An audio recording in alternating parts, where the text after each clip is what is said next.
E ora voltiamo pagina, parliamo di volontariato che se non ci fosse bisognerebbe inventarlo, come si dice. 500 sono le Pro Loco in Veneto, si sono riunite in assemblea, la parola d'ordine sicurezza.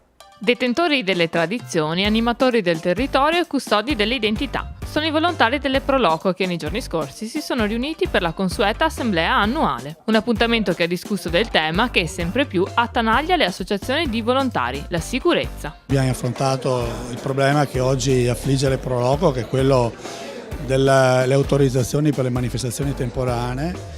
Abbiamo avuto la solidarietà e l'impegno da parte di tutte le istituzioni. Speriamo che dalle parole escano anche i fatti. La Regione chiaramente arriva fino a un certo punto, serve proprio anche una normativa nazionale di semplificazione e di chiarezza. Chiede chiarezza dunque un coro di oltre 60.000 volontari veneti, oggi sommerso da pratiche burocratiche e responsabilità, dovute da un vuoto legislativo che necessita di una legge ad hoc per le manifestazioni temporanee. A sostenere i volontari anche la Regione Veneto e tutte le cariche politiche presenti che, indipendentemente dallo schieramento politico, hanno riconosciuto fondamentale il ruolo delle Pro Loco. Dobbiamo fare in modo, noi lo stiamo facendo a livello regionale, creando un tavolo sinergico con i prefetti per interpretare quelle che sono le innumerevoli norme che ci sono sulla sicurezza a livello nazionale, ma abbiamo chiesto ai parlamentari presenti oggi di farsi portavoce delle nostre esigenze in Parlamento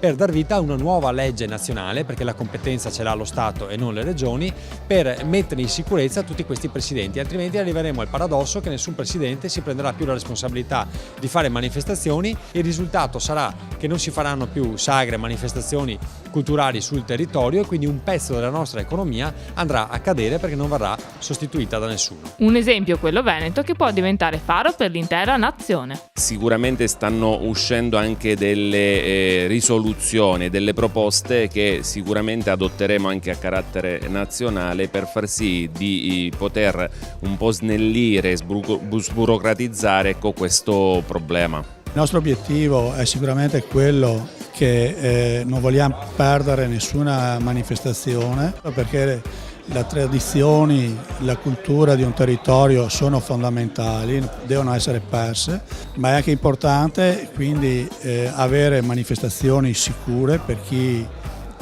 partecipa, ma anche sicure per chi le organizza.